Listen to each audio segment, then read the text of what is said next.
이 시간에는 사도행전 19장 8절부터 10절 말씀까지 읽었습니다. 오늘은 사도행전 123번째 시간으로 부제목은 복음의 회방꾼들 덕분에입니다. 복음의 회방꾼들 덕분에. 원래 이 덕분에라는 것은 뭡니까? 좋은 뜻이잖아요. 누구 덕에. 근데 왜 하필이면 복음의 회방꾼들 덕분일까? 오늘 말씀 우리 잘 들어주시기 바랍니다. 우리는 지난 시간에 성령님께서 우리에게 임하셨다는 증거가 크게 두 가지로 나타났다 그랬죠. 하나는 방언, 하나는 예언이라 그랬습니다. 이건 굉장히 중요한 것이 성령 안에서 저와 여러분이 예수님을 구주로 영접하고 성령 안에서 살면 이 방언과 예언이 따로 존재하는 것이 아니에요. 이 둘은 동전의 양면처럼 같이 와요. 같이. 예? 방언이 뭐라 그랬죠? 알아들을 수 없는 말을 하는 것이 방언이 아니라 성경적인 방언은 뭐라 그랬습니까? 소통이라 그랬어요. 소통. 대화가 통하지 않는 사람과 소통하는 거, 통하는 거. 그러면 이 소통이 되려면 전제가 있어야 돼요. 어떻게 해야 소통할 수 있냐? 공감대가 있어야지 돼요. 공감. 여러분, 공감이 없이는 소통할 수가 없어요. 이창원 목사가 앞에서 이렇게 막 큰 소리로 설교하잖아요. 그러면 이창원 목사의 마음과 여러분이 공감이 이루어지면 은혜를 받지만, 공감이 이루어지지 않으면 어떻게 해요? 딴 생각해요. 공감이 돼야 돼요. 공감이 없으면 소통이 될 수가 없어요.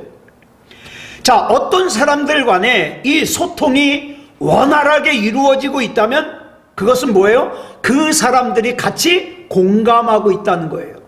공감대가 형성됐다는 거죠. 그런데 여러분, 공감한다고 다 좋은 게 아니라 하나님의 말씀을 떠나서 다른 걸로 공감대가 형성돼요. 주식 투자로, 애들 문제로, 그 다음에 어떻게 하면 돈을 많이 벌까, 어떻게 하면 편하게 살까, 어떻게 하면 노후에 걱정이 없을까, 이런 거 공감되잖아요. 이런 공감대로 형성되는 것도 물론 필요하죠. 그런데 여러분, 중요한 게 있어요. 하나님의 말씀으로 내 과거를 해석하고, 하나님의 말씀으로 내 현재를 분별하고, 하나님의 말씀으로 내 미래를 예측하지 않으면 잘못된 길로 빠지기 쉬워요. 예? 이 성경적인 예언의 의의가 뭐냐? 선포 자체에 있는 것이 아니라 하나님의 말씀으로 이 시대와 이 세상을 바르게 세우는 데 있어요. 그러려면 먼저 어떻게 돼요? 하나님의 말씀으로 내가 먼저 바로 서야 되겠죠. 그래서 에스겔서 33장 11절을 보니까 하나님께서 에스겔 선지자에게 하나님의 말씀을 맡기시면서 이렇게 말씀하셔요. 시작. 너는 그들에게 말하라.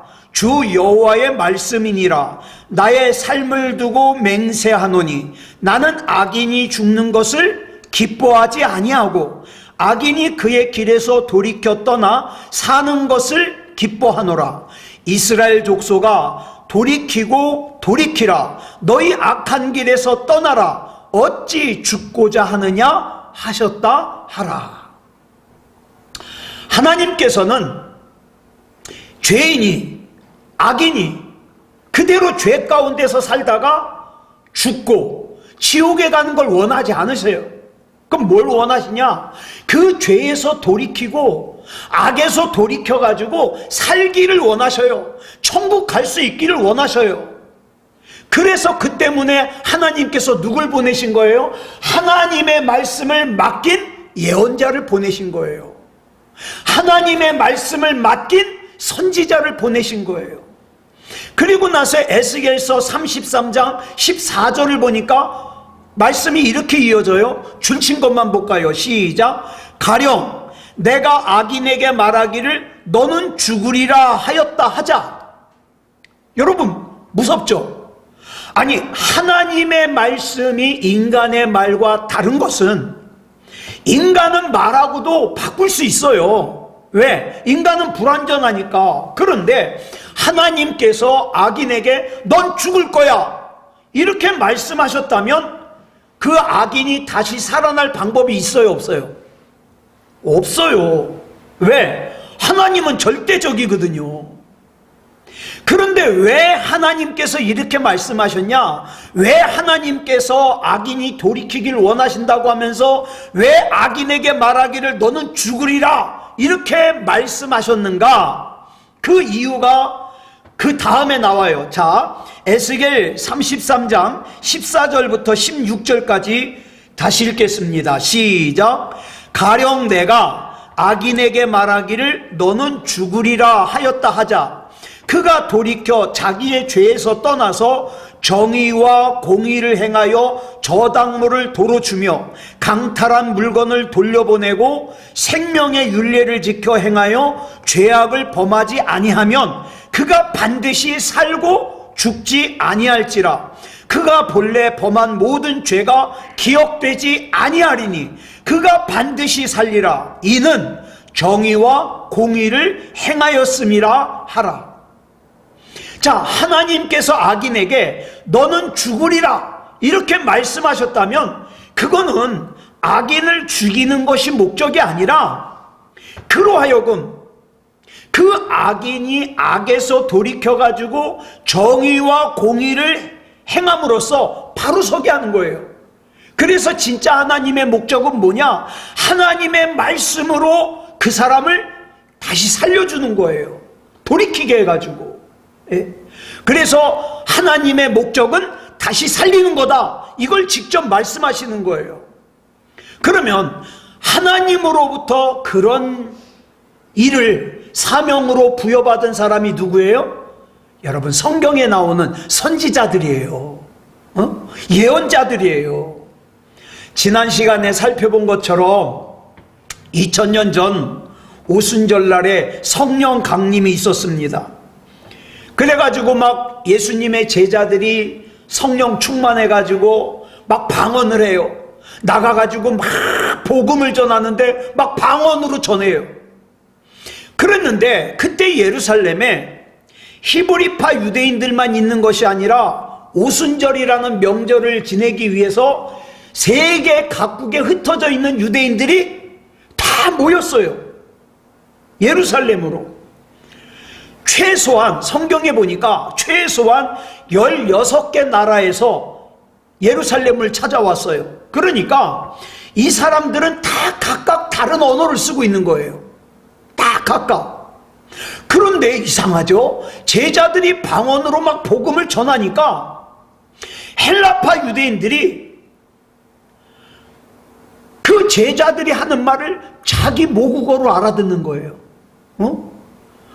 나는 한국말로 하는데 프랑스 사람은 프랑스어로 알아듣고 독일 사람은 독일어로 알아듣고 이탈리아 사람은 이탈리아어로 알아듣고 신기하잖아요. 알아들어요.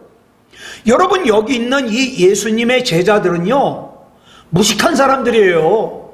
학교 문턱에도 가보지 못한 사람들이에요. 원래 이 갈릴리 출신 그러면요, 가난하다, 무식하다, 이 두 가지 특징이 있어요. 그럼에도 불구하고 그곳에 모인 헬라파 유대인들, 세계 각국에서 온 유대인들은 제자들이 하는 말을 다 각각 자기 말로 알아들어요.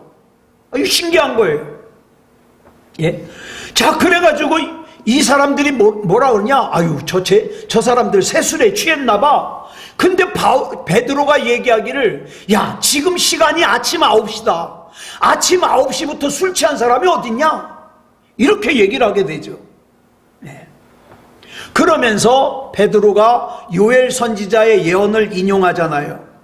그리고 베드로는 거기서 그치지 않고 유대인들이 십자가에 못 박아 죽였지만 그 죽음 가운데서 다시 살아나신 예수님께서 어떻게 해요? 영원히 부활하셔가지고 영원히 하나님 우편에 앉아 계신데 그분이 누구냐? 유대인들 너희들이 죽인 예수다. 이렇게 전해요. 그러니까 너희들 빨리 회개해라. 회개하고 세례받아라. 이렇게 촉구하는 거죠. 그러자 사도행전 2장 41절을 보니까 이 베드로의 설교를 듣고 히브리파 유대인들과 세계 각국에서 모여들은 헬라파 유대인들이 예수님을 구주로 영접하고 세례를 받는데, 세상에 하루에 예수님을 구주로 영접하고 세례받은 사람의 숫자가 몇이에요?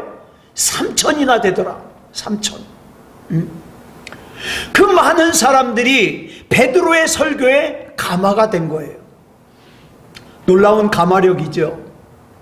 이처럼 베드로는 성령님 안에서 방언의 공감력이라는 건 뭐냐? 방언을 하니까 세계 각국에서 온 사람들이 다 자기 말로 알아들었잖아요. 이 방언의 공감력과 그 다음에 뭐예요? 예언의 감화력. 예언의 감화력은 뭡니까? 하나님의 말씀을 맡은 것을 증거했더니 다 감화된 거예요. 감동받은 거예요. 그러니까 방언의 공감력과 예언의 감화력을 동시에 가지고 있는 거죠. 그래서 그 공감력이 이 세상과 야합하는 걸로 전락하거나, 그 다음에 야, 이건 나만 받은 거야 그러면서 독선의 울타리에 갇히지 않고 주님께서 부르시는 날까지 이 베드로가 사도로서 살아갈 수 있었던 건 뭐냐? 진짜 은혜를 받은 거예요. 여러분, 가짜 은혜를 받으면요 중간에 자꾸 변질이 돼요. 예? 여러분, 전도관의 박태선 장로 같은 사람은요 성령 받아가지고 어땠어요? 옛날에 그 한강 백사장에서 설교를 하면요 그 많은 사람들이 모여가지고 다 은혜를 받았어요. 성령 받았어요. 그래가지고 헌금 자루를 돌리면 막 사람들이 은혜 받아가지고 막 금가락지 빼고 금팔찌 빼고 그래가지고 막 한 번 집회할 때마다 막 사람들이 낸 금팔찌 금반지가 막 몇 자루씩 나오고 그랬대잖아요. 그런데 나중에 변질이 됐어요. 어떻게? 내가 하나님이 되는 거예요. 내가. 여러분, 절대 변질되면 안 돼요. 저와 여러분은 우리 주님 앞에 서는 그날까지 우리 주님만 바라봐야 돼요. 내가 조금 돈 좀 많이 벌었다고 대단해지고, 내가 좀 많이 배웠다고 대단해지고, 아니요, 위험한 거예요. 하나님이 나에게 물질을 더 주신 것은 하나님 영광 위해서 쓰라고, 하나님께서 나를 좀 더 배우게 하신 것은 하나님 영광 위해서 쓰라고. 그래야 어떻게 해요? 타락하지 않아요. 그래서 사도 베드로는 나중에 순교당할 때까지 어떻게 해요? 변질되지 않아요. 왜? 그것은 그 사도 베드로에게 임하신 성령님께서 사람을 살리시는 삼위일체 하나님의 영이셨기 때문이에요. 여러분, 저와 여러분 안에 있는 하나님은 어떤 하나님이십니까? 내 안에 하나님이 계시면 누구를 미워할 수 없어요. 내 안에 하나님이 계시면 교만해질 수 없어요. 예. 내 안에 하나님이 계시면 시기 질투할 수가 없어요. 어떤 하나님이 계십니까? 자, 3차 전도 여행을 다시 시작한 바울은 그 에베소 사람들한테 약속했잖아요. 내가 금방 다시 올 거라고. 그 약속대로 에베소를 다시 방문했어요. 그랬는데 거기서 어떤 제자들을 만났는데, 이 어떤 제자들은 요한의 세례만 알 뿐 성령 세례를 몰라요. 성령을 들어본 적도 없대요. 그래서 그 어떤 제자들에게 복음을 전하고 그 다음에 그들의 머리에 손을 얹고 예수님의 이름으로 세례를 베풀자 그들에게 성령이 임하는데 12사람쯤, 그 어떤 사람들이 12사람쯤 돼요. 그 12사람쯤 되는 사람들이 어떻게 해요? 성령 받고 방언하고 예언하더라 이 말이에요. 자, 그러니까 이 예언을 여러분 2025년도에는 뭐가 어떻게 되고 2027년도에는 이 예언이 아니에요. 하나님의 말씀이 이해가 되는 거예요. 하나님의 말씀이 납득이 되는 거예요. 이게 예언이에요. 말씀을 맡았다. 그 다음에 방언은요, 소통이 되는 거예요. 소통이. 그래가지고 이 방언과 예언의 성경적인 의미를 나눴잖아요. 자, 그럼 본문 8절 보겠습니다. 시작. 바울이 회당에 들어가 석 달 동안 담대히 하나님 나라에 관하여 강론하며 권면하되. 자, 바울은 특징이 있어요. 방문하는 도시마다 제일 먼저 어디로 가요? 회당으로 갑니다. 자, 그런데 에베소에 도착해가지고 우연히도 어떤 제자들을 만나가지고 그 제자들에게 복음을 전하고 그 제자들에게 예수님의 이름으로 세례를 줘가지고 성령 충만해졌잖아요. 자, 그 다음에 어디로 갔어요? 딴 데서 하던 대로 회당으로 갔습니다. 그리고 3달 동안 계속 회당에 들어가가지고 어떻게 해요? 복음을 전했어요. 자, 그러면 그 결과가 어떻게 됐느냐? 본문 9절 보겠습니다. 줄친 것만 시작. 어떤 사람들은 마음이 굳어 순종하지 않고 무리 앞에서 이 도를 비방하거늘. 자, 여기 잘 보세요. 중요해요. 모든 사람들이 아니라 어떤 사람들이라 그랬어요. 어떤 사람들이 뭐예요? 일부예요. 일부. 네? 그 회당에 모여있는 사람 가운데 일부. 그 일부에 불과한 어떤 사람들이 첫 번째 어때요? 마음이 굳어. 마음이 굳어. 그 다음에 어떻게 했어요? 예수 그리스도의 복음에 순종하지 않고, 그 다음에 어떻게 했어요? 공개적으로 예수 그리스도의 복음을 비방했어요. 자, 잘 들으세요. 여기서 원문에 마음이 굳어지다라는 동사가 순종하지 않다라는 뜻이에요. 미완료형이에요. 그러니까 미완료형이라는 건 뭐냐면은 바울이 회당에서 복음을 전하는 3달 내내 그랬다는 거예요. 3달 내내. 예? 3달 내내 어떤 사람들, 일부분의 사람들의 마음이 돌처럼 굳어가지고 예수 그리스도의 말씀을 받아들이지도 않고 어떻게 해요? 비방하고 배척했다는 거예요. 자, 여기서 우리말 비방하다로 번역된 동사가 카콜로게오인데 이건 뭐냐? 욕한다는 뜻이에요. 욕. 저주한다. 모욕한다. 회방한다. 이런 뜻이에요. 그러니까 그 일부분의 사람들이 공개적으로 예수 그리스도의 복음을 모욕하면서 바울이 회당에서 예수 그리스도의 복음을 전하지 못하도록 회방했다는 뜻이에요. 근데 여러분 여기 잘 보세요. 이 순서가 굉장히 중요해요. 이 고약한 사람들의 행동의 순서가 뭐예요? 처음에 굳은 마음. 아예 은혜 받을 생각이 없어요. 그 다음 두 번째, 그러다 보니까 불순종해요. 그러다 보니까 회방해요.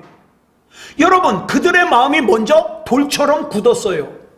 여러분, 생명이 있다는 것의 특징이 뭐예요? 생명이 있다는 것의 유연함이에요. 이 막 이렇게 손발이 움직이는 거. 저와 여러분의 코끝에서 호흡이 멈추면 어떻게 해요? 몸이 점점 굳어지죠. 경직되죠. 여러분 그거 아세요? 애기들 막 태어나가지고 얼마 되지 않은 애기들은 어떻게 해요? 세상에 다 자기 다리를 올려가지고 자기 발가락을 쪽쪽 빨기도 하잖아요. 그거 보셨어요? 애기가 얼마나 유연한지 자기 다리를 끌어올려가지고 발가락을 빨더라고. 여러분 그거 돼요? 잘 안 될 거예요. 허리 아파가지고. 그만큼 굳은 거예요. 굳은 거예요. 여러분 생명의 특징이 뭐냐? 유연하다는 거예요. 그런데 본문에 나오는 어떤 사람들의 이 돌처럼 굳었다는 건 뭐예요? 그 심령이 이미 죽어 있다. 여러분, 심령이 죽은 사람은 하나님의 말씀이 자기한테 맡겨져도 안 움직여요. 하나님께서 자기에게 뭘 말씀하셔도 반응이 없어요. 왜? 굳었거든요. 자, 그러니까 그처럼 심령이 굳은 상태에서 바울, 여러분 사도 바울이 어떤 분이에요? 대단한 사도잖아요. 근데 그 바울이 3달 동안 복음을 전하는데도 변하질 않아요. 이런 사람은 3달이 아니라 30년 동안 쉬지 않고 복음을 전해도 변하지 않아요. 왜? 심령이 죽었거든요. 심령이 죽었어요. 그러니까 어떻게 합니까? 이 심령이 죽은 사람에게는 복음을 전하는 바울이 뭐예요? 배척해야 될 대상이에요. 예? 불순종해야 될 대상이에요. 그리고 마침내 그들은 예수 그리스도의 복음의 회방꾼이 되고 말았어요. 여러분, 우리 신앙생활할 때 이런 사람들 많이 봐요. 하나님의 말씀이 전해졌을 때 심령이 딱딱하게 굳은 사람들의 눈에는 뭐만 보여요? 비판할 것만 보여요. 미운 것만 보여요. 예? 소문낼 것만 보여요. 그러다가 어떡합니까? 결국에는 하나님의 교회에, 하나님의 가정에, 하나님의 사람의 회방꾼이 되고 말아요. 이처럼 불신이 굳은 마음, 불순종, 회방의 순서로 전개된다는 건 아주 중요한 말씀이에요. 그러면 믿음의 바른 순서는 뭘까요? 믿음. 그 반대예요. 믿음은요, 부드러운 마음에 하나님의 말씀이 나에게 주어지면 그 말씀에 순종해야 되겠다는 마음. 그 다음에 어떻게 해요? 내가 받은 은혜를 다른 사람들에게도 증거해야 되겠다는 증인된 삶. 이 특징이에요. 여러분은 어때요? 어떤 특징을 가지셨습니까? 우리가, 여러분, 성경에 나오는 씨 뿌리는 비유에서 이 씨가 뭘 뜻한다 그랬죠? 말씀. 하나님의 말씀이라 그랬죠? 근데 이 말씀이 받친 내 마음에 이 씨가 뿌려져서 싹이 나고 그 다음에 열매가 맺어지려면 어떻게 해야 돼요? 이 씨를 뿌리기 전에 먼저 밭을 경작해야 돼요. 이 밭을, 마음의 밭을 갈아엎어가지고 옥토가 되게 해야 돼요. 그래가지고 그 옥토에 하나님의 말씀의 씨가 심겨지면 열매를 결실할 수 있어요. 여러분, 그래서 하나님의 영은 저와 여러분의 마음에 하나님의 말씀이 잘 심겨질 수 있도록 마음이 경작되길 원하는데, 그럼 반대로 악한 마귀는 뭘 원할까요? 저와 여러분의 마음이 그대로 있기를 원해요. 딱딱한 상태로. 그래가지고 하나님의 말씀에 씨가 떨어지면 그 씨가 속으로 못 들어가니까 어떻게 해요? 새가 와서 씹어먹어버려요. 그 새는 뭘 뜻해요? 사탄 마귀. 마귀에게 말씀 다 뺏겨버려요. 그래가지고 지난주에 무슨 말씀을 들었더라? 하나도 생각이 안 나죠. 그 결과 우리는 그 하나님의 말씀의 능력에 힘입어 그 하나님의 말씀의 증인으로 살아가느냐 살아가지 못하느냐, 이 결과가 이렇게 나누어지는 거예요. 여러분, 우리 마음은 그래서 중요해요. 예? 마음은 내 이 마음 속에서 불신앙이 시작될 수도 있고 내 이 마음에서 어떻게 해요? 믿음이 시작될 수도 있어요. 믿음이. 자, 본문 9절 보겠습니다. 줄친 것만 시작. 바울이 그들을 떠나 제자들을 따로 세우고 두란노 서원에서 날마다 강론하니라. 자, 바울이 3달 동안 복음을 전하던 유대인 회당에서 결국에는 그 회방꾼들 때문에 어떻게 해요? 쫓겨났어요. 여러분, 3달 동안 이 바울이 이 회방하는 사람들을 바꿔보려고 얼마나 기도했고 얼마나 애를 썼겠습니까?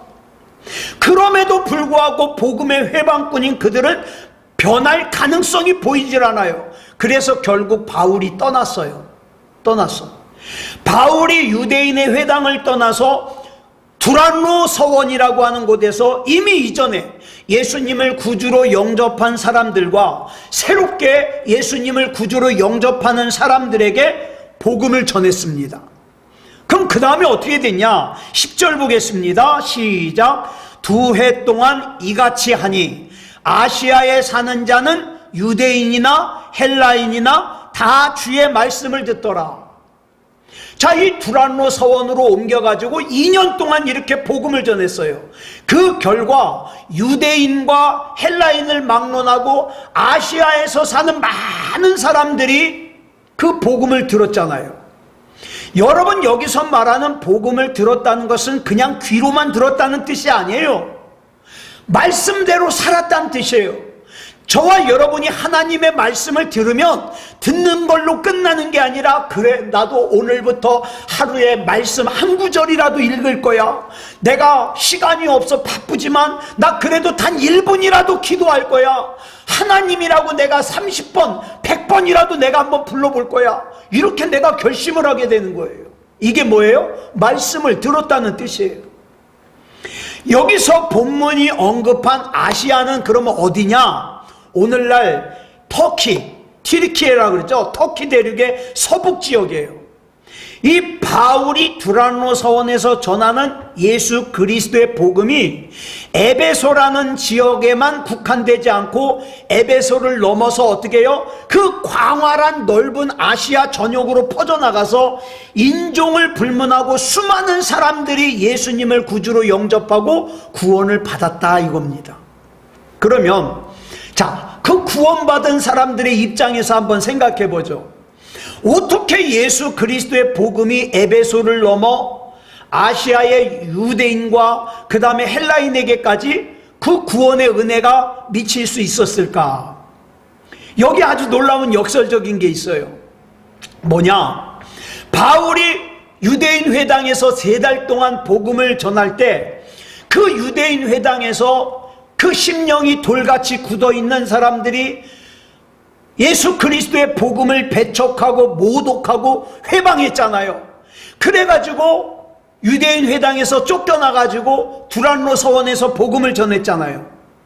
만약에 그들이 그렇게 하지 않고 바울이 유대인 회당에서 계속 복음을 전할 수 있도록 내버려뒀더라면 이방인인 아시아 사람들은 복음을 듣지 못하잖아요. 예, 복음을 듣지 못하다. 그 에베소를 벗어나지 못하잖아요. 그런데 그 집요한 회방꾼들 덕분에 바울은 회당을 떠나서 두란노 서원에서 복음을 전하기 시작했고, 그 결과로 예수 그리스도의 복음이 유대인 회당에서 벗어나 에베소를 뛰어넘어 아시아 전역으로까지 번진 거예요. 우리 권수연 씨 외삼촌이 목사님이시잖아요. 그 외숙모님이 예전에 우리 교회 애들 데리고서 거기에 수련회를 갔는데 그런 말씀을 하셔요. 교회 안에 있는 성도들이요, 쓸모없는 성도가 하나도 없대요. 다 쓸모가 있대요. 그래서 무슨 말씀 하시나 그랬더니, 열심히 하는 분들은 뭐 더 말할 것도 없고, 예? 때로는 막 힘들게 하는 성도들이 있잖아요. 그 힘들게 하는 성도들도 쓸모가 있어요. 왜? 힘드니까 목사가 기도하잖아요. 하나님 이기게 해주세요. 만약에 여러분, 우리가 살면서 우리 삶 가운데 아무런 문제가 없다, 힘든 일이 없다, 어려운 일이 없다, 기도할까요? 안 할 거예요. 제가 가만히 생각해 보니까 작년, 그 재작년 제가 기도를 참 많이 했어요. 제가 기도를 참 많이 했다는 건 뭐냐? 엄청 힘들었거든요. 그래, 하나님이 아니면 내가 견딜 수가 없어서, 하나님 아니면 나 여기서 엎으러지면 못 일어나요? 기도했거든요. 여러분, 그러니까 교회 안에 성도들 가운데 쓸모없는 사람이 하나도 없다 이 말이에요. 하나도 없다. 자, 그래서 자 보세요. 그 에베소의 회당에서 바울이 복음을 전하고 있는데 못 전하게 회방을 놓으니까 어떻게 해요? 거기서 3달 동안 복음을 전하고, 저 두란노 서원으로 옮겨가지고 거기서 2년 동안 복음을 전하는데, 세상에 딴 사람들은 회당에 맘대로 못 들어가니까 거기에 들어갈 수 없으면 복음을 못 듣는데, 두란노 서원, 이 두란노 서원에서 복음을 전하니까 막 아무나 다 들을 수 있잖아요.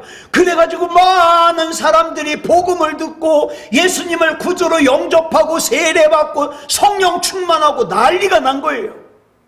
예. 이 얼마나 신비스러운 하나님의 구원의 섭리냐 이 말이에요. 자, 구원받은 아시아의 유대인과 헬라인 가운데 누가 이 신비스러운 하나님의 구원의 섭리를 논리적으로 설명할 수 있겠어요? 여러분, 지금 힘든 일 있습니까? 어쩌면 지금 그 힘든 일 때문에 저와 여러분이 살 수 있는지 몰라요. 내 영혼도 살고 내 육체도 살고.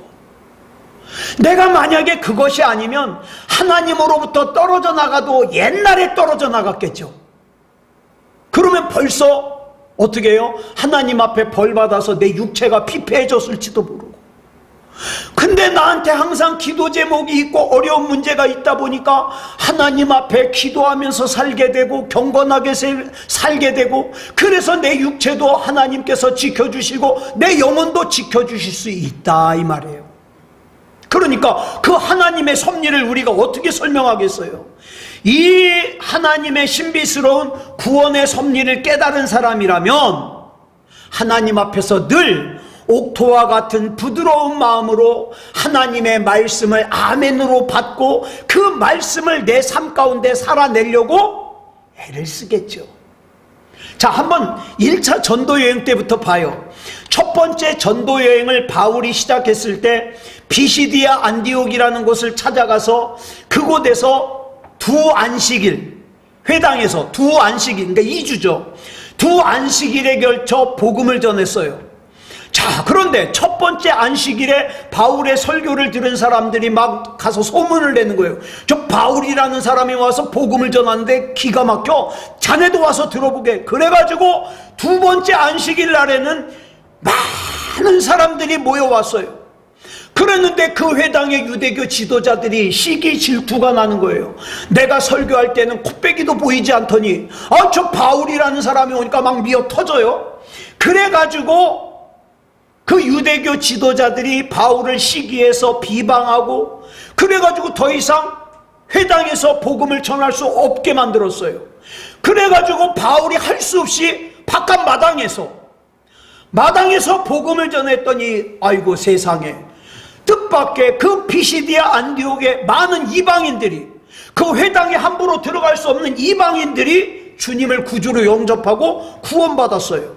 그러자 바울을 못마땅하게 여긴 유대교 지도자들이 그곳의 지도자들, 유력자들을 선동해가지고 바울을 아예 피시디아 안디옥에서 쫓아내버렸어요. 그랬더니 바울이 어떻게 해요? 전혀 갈 예정이 아니었던 이고니온이라는 곳으로 옮겨가지고 거기서 또 복음을 전하잖아요. 그 또 이고니온에서 바울을 배척하는 사람들 때문에 추방을 당해서 어떻게 해요? 전혀 계획이 없던 루스드라라는 곳에 가가지고 복음을 전하잖아요. 이처럼 잘 들으세요. 영적으로 죽음의 냄새를 풍기는 사람은 언제든지 하나님의 말씀에 대하여 회방꾼 역할을 하지만, 그러나 하나님의 뜻 가운데 살아있는 사람들은 생명의 냄새를 풍긴다 이 말이에요. 그러면 죽음의 냄새를 풍기는 복음의 해방꾼은 하나님이 어떻게 사용하시냐? 그들을 통하여서 역설적이게도 다음 행선지로 옮기게 만들어 주시더라 이 말이에요. 그래서 이걸 성경에서 뭐라 그래요? 합력하여 선을 이룬다. 여러분, 저와 여러분의 인생은요, 합력하여 선을 이루는 인생이에요. 그러니까 하나님께서 저와 여러분의 인생에 가장 좋은 거 주시는 거 의심하지 마시기 바랍니다. 좋은 거, 힘든 거 통해서 하나님이 기가 막히게 역사하셔요. 2차 전도여행도 마찬가지예요. 가는 곳마다 영적으로 죽음의 냄새를 풍기는 복음의 회방꾼들이 바울을 배척했잖아요. 그 때문에 바울은 어떡합니까? 예정에도 없던 곳으로 옮겨가지고 복음을 전했고, 그곳에서 하나님의 택함받은 백성들이 한치의 오차도 없이 구원의 은혜를 힘입었어요. 자, 이 3차 전도여행도 마찬가지예요. 에베소도 영적으로 죽음의 냄새를 풍기는 복음의 회방꾼들 덕분에 어떻게 해요? 바울이 에베소 회당에서 벗어나가지고 두란노 서원에서 2년 동안 복음을 전했더니 아시아 전역까지 복음이 전파되는 역사가 일어났어요. 사랑하는 여러분, 구원받을 만한 믿음을 저와 여러분만 가지고 있으면 되겠습니까? 안 되잖아요. 내 자식도 구원받을 만한 믿음이 있어야 되고, 내 부모도 구원받을 만한 믿음이 있어야 되고, 내 친척도 구원받을 만한 믿음이 있어야 되잖아요. 자, 나만 만끽하면 안 돼요. 이 질문에 대하여 바울이 로마서 1장 14절에서 뭐라 그랬어요? 시작. 헬라인이나 야만인이나 지혜 있는 자나 어리석은 자에게 다 내가 빚진 자라. 우리 역시도 마찬가지예요. 내가 잘나서 구원받은 것이 아니기 때문에 나도 빚진 사람이에요. 그러니까 내 사랑하는 사람이 듣든지 안 듣든지 복음을 전해야 될 사명이 있다. 그 주님으로부터 이 신비스러운 구원의 은총을 입은 바울은 그 후 일평생을 어떻게 해요? 빚진 자로 살아요. 감옥에 갇혀도, 매를 맞아도, 참수형을 당해도, 내가 주님을 알기도 전에 주님께서 날 먼저 알아주시고 나를 구원해 주셨으니 나는 복음의 빚진 자야. 나는 그러니까 이 복음을 전하다가 하나님 나라 가야 돼. 이 사명을 가지고 사는 거죠. 예? 지금도 죽음의 냄새를 풍기는 사람들은 복음의 회방꾼들이에요. 에이, 나는 신앙생활에 무관심하니까 회방꾼은 아니야. 아니요, 복음에 대하여 무관심한 것도 회방꾼이에요. 왜? 예수 그리스도께서 나를 위하여서 지신 십자가를 가치없게 만들어 버리잖아요. 그게 얼마나 중요한 건데, 얼마나 소중한 건데. 그러니까 저와 여러분은 그 주님의 구원에 대한 채무감, 빚진 자가 돼야 돼요. 빚진 자. 예? 그러니까 내 옆에 있는 사람에게 자꾸 구원받을 수 있는 기회를 줘야 되겠지요. 복음을 듣고도 복음을 적극적으로 배척하고 복음을 회방하는 그런 사람들은 더할 나위 없이 회방꾼이지만, 복음에 대하여 무관심한 사람도 회방꾼이에요. 그러니까 항상 빚진 자가 돼서, 복음의 빚진 자가 돼서, 저와 여러분이 아유 나는 입이 둔해 가지고 전도 잘 못해. 아니요, 저와 여러분은 그냥 예수 믿으라고 말 한마디만 하면 돼요. 그러면 신묘막측한 하나님의 능력이 어떡합니까? 역사하시는 거예요. 듣는 사람의 심령도 변화시키고 능력도 주시고 기적도 일으키시고. 예. 바울이 고린도전서 9장 16절에서 이렇게 고백한 이유가 있어요. 시작. 내가 복음을 전할지라도 자랑할 것이 없음은 내가 부득불할 일임이라. 만일 복음을 전하지 아니하면 내게 화가 있을 것이로다. 바울은 복음을 전하기 위해 자기의 온 삶을 다 던졌어요. 왜? 사랑에 진 빚을 내가 갚기 위해서. 사랑하는 여러분, 우리가 이런 마음을 가질 때 하나님께서는 저와 여러분에게 지식도 주시고 능력도 주시고, 하나님 나 전도해야 되는데 물질이 없어요, 물질 주세요, 물질도 주시고, 기가 막히게 나는 배운 것도 없는데 말도 잘하게 만들어 주시고. 저는 그런 사람들 여럿 봤어요.